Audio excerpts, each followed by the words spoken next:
Hola, muy buenas. Volvemos con nuestros estudios sobre Sal y Luz, que es la serie, y el tema que tenemos es el evangelismo. En términos generales, intentar ampliar un poco nuestros conocimientos para tener una buena experiencia, una experiencia más adecuada en cuanto al tema de la evangelización.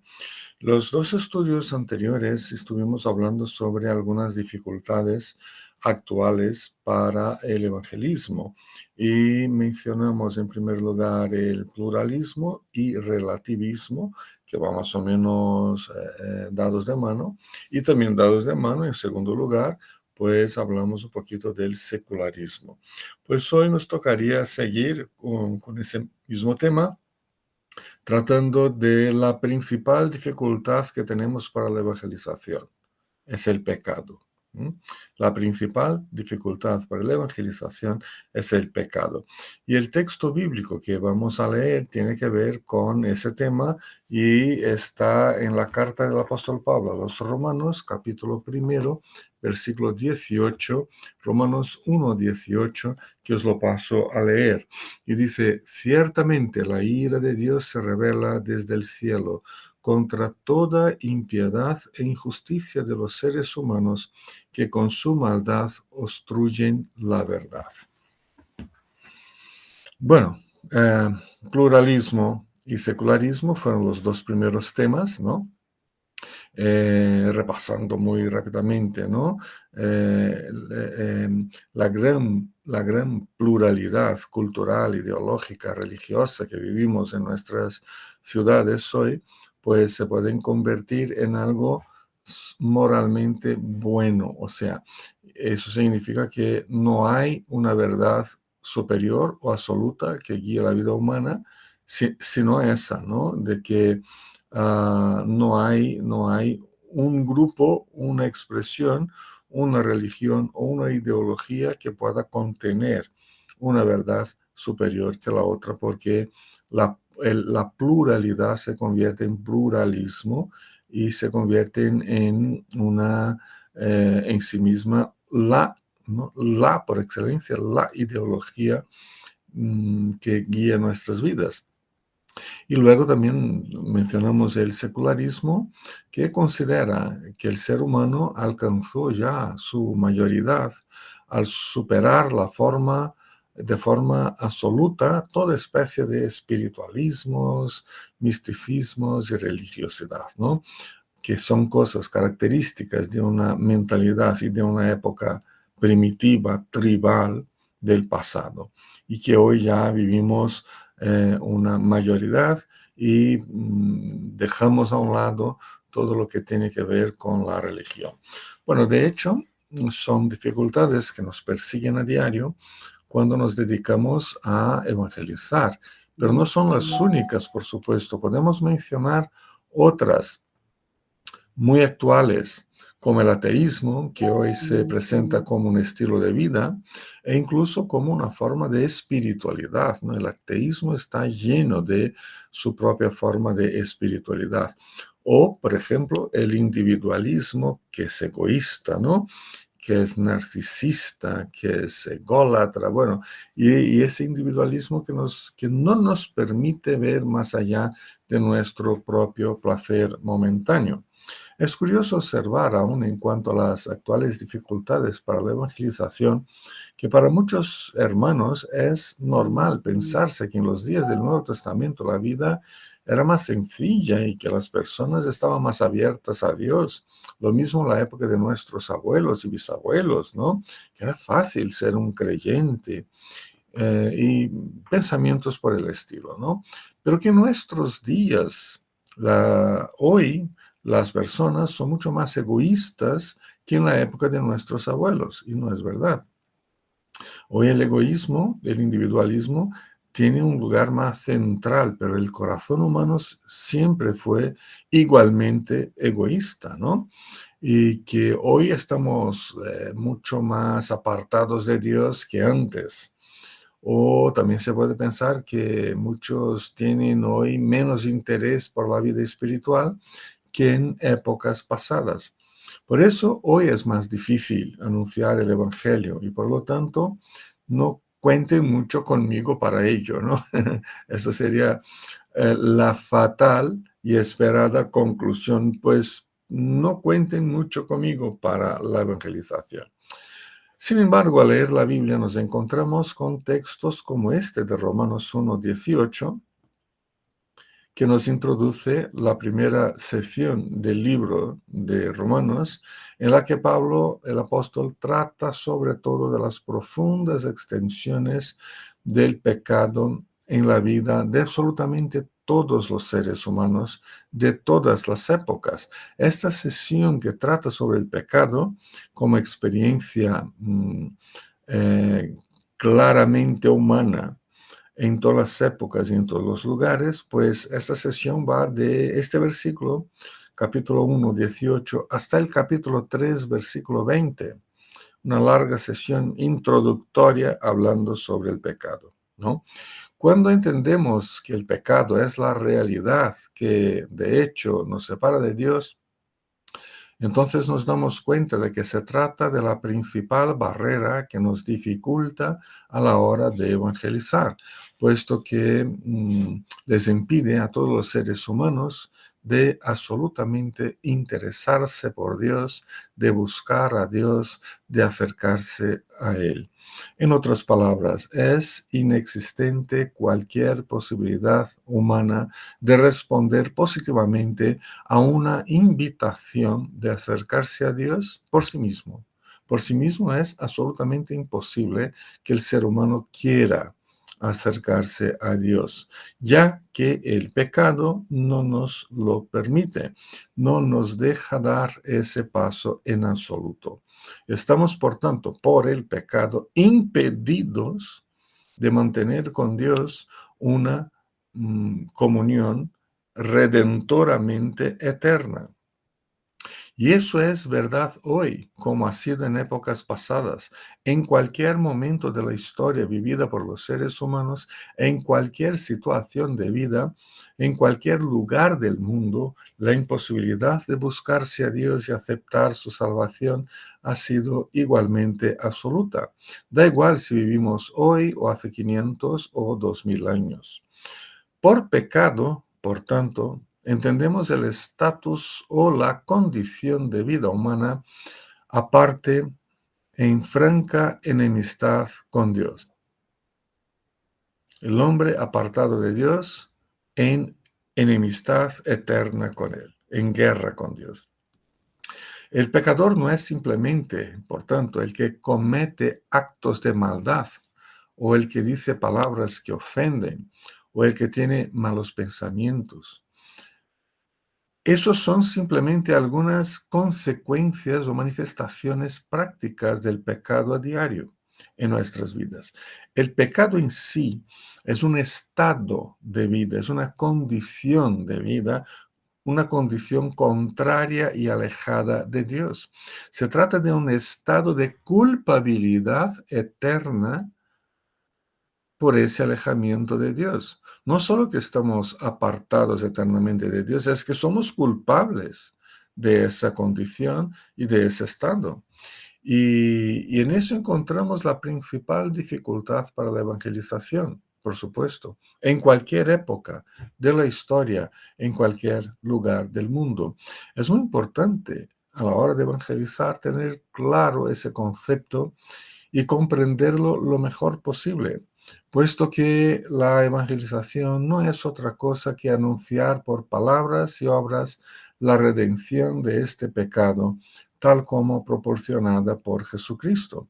Por tanto, nos detendremos un poco en este texto de Romanos para comprender mejor toda esa situación y ese gran obstáculo y desafío que tenemos a la hora de evangelizar. Empezamos. Número 1. Vamos siguiendo las frases y las palabras del texto. Número 1. Dice Pablo, ciertamente la ira de Dios se revela desde el cielo. Qué duras palabras, ¿eh? Y lo dice no como puede ser que pase, ¿qué va a pasar pero con los muy malos, los asesinos y adultos? No, ciertamente es una palabra clave en ese contexto, ¿no? Es algo que está garantizado por Dios. que su ira se revelará desde el cielo. Con estas palabras creo que el apóstol empieza a mostrarnos la realidad divina, la realidad desde la perspectiva de Dios en cuanto al pecado humano. Son las primeras palabras tras la presentación de la gran temática general a la que se supone tratar la carta conforme los versículos anteriores, 16 y 17, donde leemos: verdaderamente no me avergüenzo del Evangelio, pues es el poder de Dios para la salvación de todos los que creen, de los judíos primeramente, pero también de los gentiles. De hecho, en el Evangelio se revela la justicia que proviene de Dios, la cual es por fe, de principio a fin, tal como está escrito: el justo vivirá por la fe. Pues toda la estructura de la salvación de Cristo, que involucra, por supuesto, como dice Pablo, el poder de Dios, la justicia del Evangelio y la fe justificadora, pues toda esa estructura se transforma en la respuesta única y eficaz a la realidad de lo que es humanamente cierto delante de Dios. Lo humanamente cierto delante de Dios es que somos pecadores.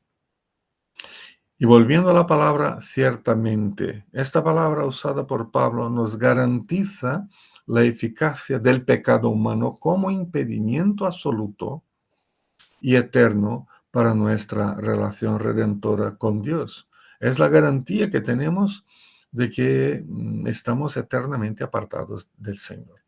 Y la afirmación categórica de que la ira de Dios se revela desde el cielo nos garantiza la condenación eterna por nuestro pecado. En una situación en la que estamos, la expresión usada por Pablo, la ira de Dios, se puede prestar fácilmente a incomprensiones, ¿no? No la podemos identificar en absoluto a ninguna idea humana de enojo, resentimiento o amargura o flaqueza o deseo de venganza, no. Tampoco nos puede desviar la vista del amor de Dios y de su deseo de salvar al que se ha perdido. La ira de Dios, sin embargo, expresa la santa actitud divina en contra de un pecado que hiere, tortura y destruye a los seres humanos que Él ha creado con amor y con bondad. La ira de Dios es su justicia punitiva y su determinación en punir el pecado, puesto que va en contra de todo su carácter de santidad y de bondad. No hay como no punir al pecado. Sería como estar de acuerdo con todo lo que representa y dejarlo a sus anchas en nuestras vidas. Por eso el hecho de que la ira de Dios se revela desde el cielo es como decir que esa santidad herida de Dios por el pecado humano no pudiera mantenerse en oculto o en secreto. Debe manifestarse, debe revelarse a todos, en todos los lugares y en todas las épocas. La justicia, la justicia divina, usando las palabras de Pablo, ¿no? Su ira justa debe salir a la luz y ser conocida por todos los seres humanos. El conocimiento humano de la ira divina es, por tanto, fundamental para que comprendamos nuestro real estado de vida ante Dios y de sus eternas consecuencias.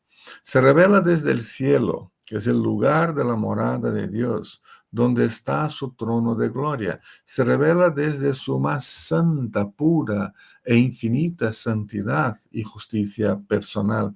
Se revela desde el propio ser de Dios. Ese contraste entre el ser de Dios y el pecado humano se destaca aquí, por tanto, de una forma muy radical y, como es obvio, representa la principal dificultad para que la Iglesia y cada cristiano podamos evangelizar. Evangelizamos sin temor, porque confiamos en la obra redentora de Cristo, versículos 16, 17 de este capítulo, ¿no? Y porque confiamos en el convencimiento del Espíritu Santo, pero no sin barreras impuestas por el propio ser humano que prefiere seguir distante de Cristo, creyendo que de esa manera la ira divina no le alcanzará jamás. Y no es verdad. Número 2. Seguimos Pablo diciendo contra toda impiedad e injusticia de los seres humanos, ¿no? Pues sigue el apóstol describiendo un poco mejor el pecado de todos los seres humanos. Un pecado que se caracteriza por impiedad y por injusticia, dice el apóstol. Dos palabras muy duras que expresan mucho de lo que somos respecto a Dios y a nuestros propios semejantes. La primera palabra, impiedad, pues se refiere a nuestro comportamiento con relación a Dios. Ante el Señor somos contrarios a la justicia que conforma su vida, su voluntad y sus acciones. Vivir en base a la impiedad es vivir, por tanto, de forma contraria a Dios y asumiendo toda clase de compromisos y comportamientos que expresan nuestra propia naturaleza impía. La segunda palabra, injusticia, se refiere a una determinada forma de pensar y su consecuente comportamiento social con relación a todas las demás personas.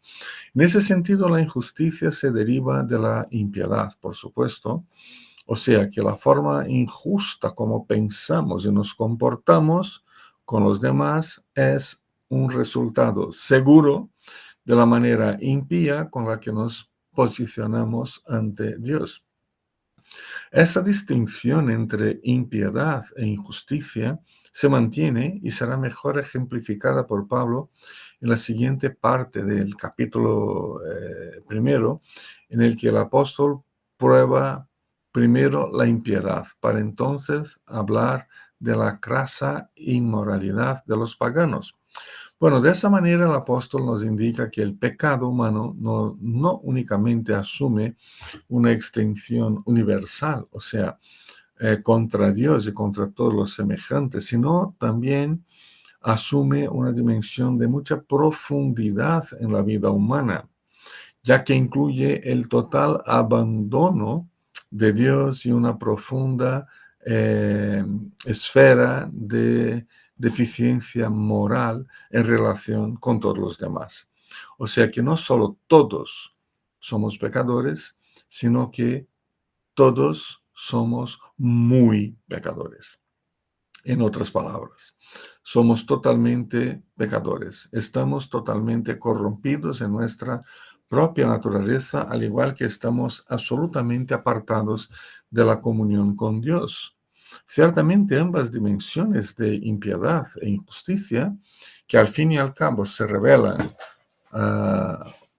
como una característica que formatea toda nuestra vida y además se refieren también a una única experiencia humana, pues eso configura la total culpabilidad humana ante Dios y su permanente actitud de rechazo a vivir según los principios redentores de Jesucristo. Por eso es por lo que podemos afirmar que la principal dificultad para la evangelización no son meramente las costumbres, la manera de ser, las ofertas y opciones que están por ahí o las tendencias de nuestros días. Más bien, la principal dificultad para la evangelización es el pecado humano que está instalado definitivamente en el corazón humano y que nos impulsa a rechazar la invitación del Evangelio y de la salvación por Jesucristo.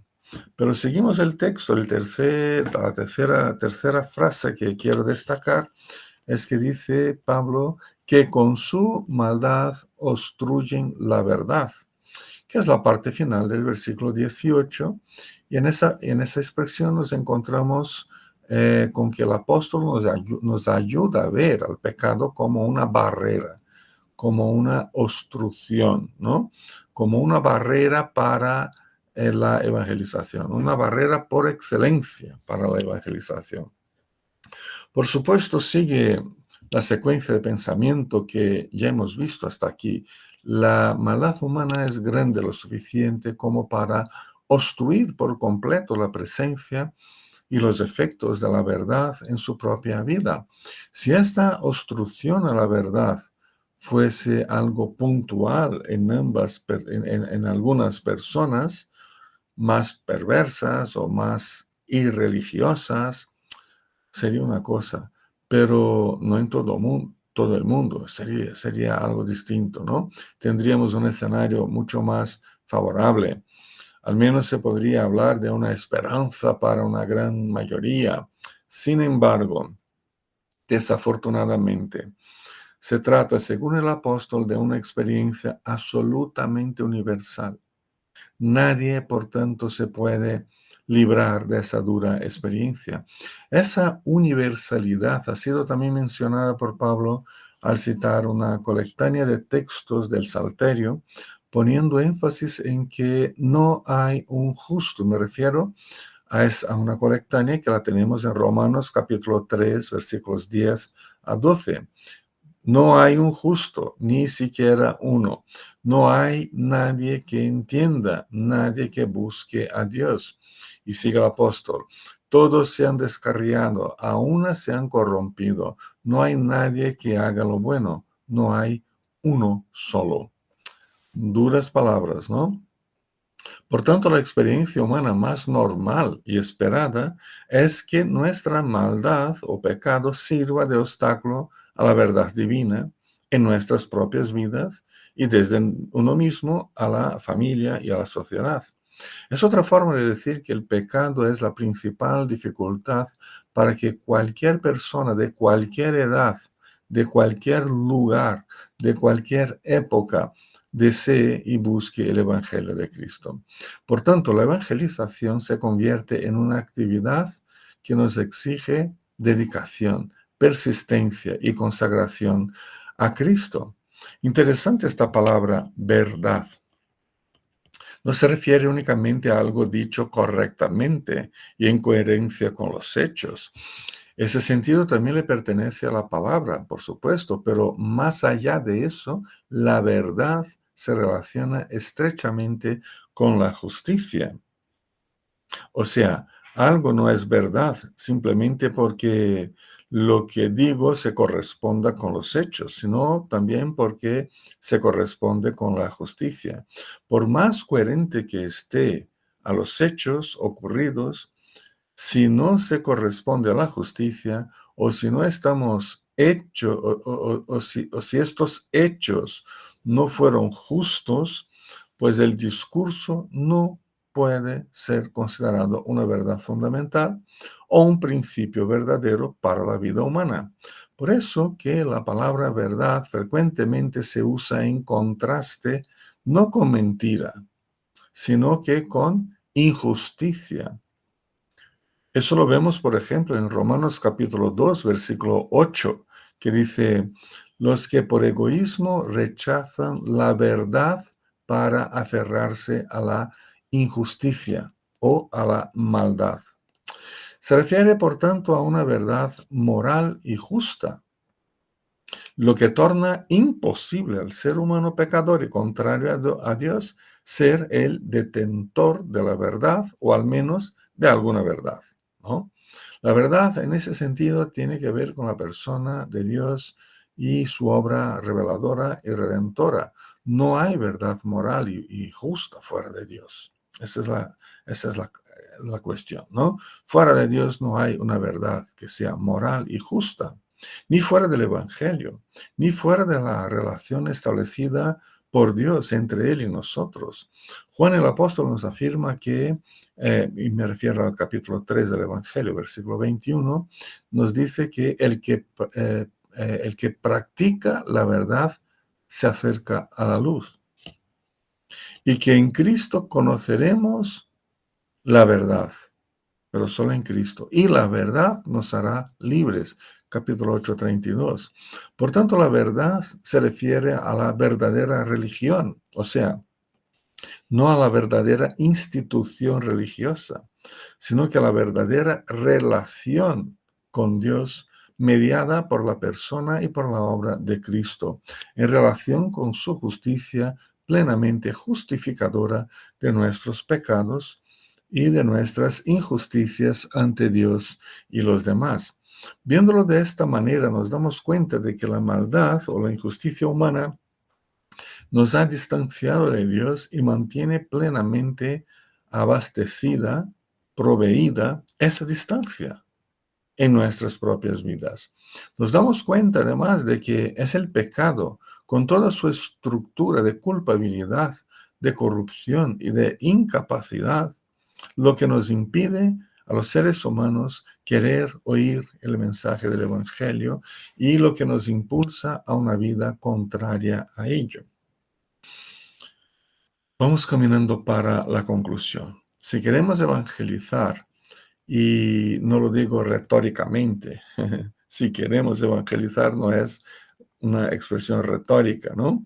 Puesto que evangelizar es parte del corazón mismo de la fe en Cristo. Pues si queremos evangelizar, pues no hay otro camino que enfrentarnos a diario con el pecado humano, un pecado que rechaza vehementemente el camino de la vida eterna. Enfrentarnos al pecado, primero en nuestras propias vidas personales, pues seguimos siendo pecadores y nos cuesta ceder a la obra de Dios y persistir en nuestra propia vocación más íntima.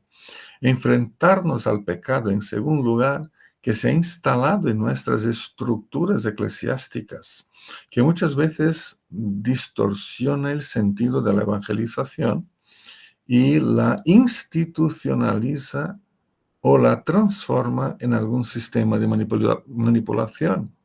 En tercer lugar, enfrentarnos al pecado que define y conforma la propia naturaleza humana, el ser pecadores. La persona sin Cristo no quiere a Cristo, no quiere huir de Cristo, no quiere vivir con Cristo. Cristo no es lo natural en la naturaleza de uno. Por tanto, evangelizar nos conduce a un enfrentamiento permanente con el pecado, que es la principal dificultad para la obra misionera y evangelizadora. Ser evangelistas fieles que testifican de Cristo a los demás es una obra de la que dependemos del auxilio y del poder del Espíritu Santo para convencer al mundo de su pecado y de la justicia de Cristo. Lo maravilloso es que no estamos solos en esa batalla espiritual que es la evangelización. Vamos acompañados por Cristo todos los días, en todos los lugares, en todas las circunstancias, siempre hasta el fin del mundo, que es como concluye la Gran Comisión en su versión del Evangelio de Mateo 28:20, y que el Señor nos dé fuerzas para seguir caminando como obreros, llevando el Evangelio a otras personas. Nos vemos.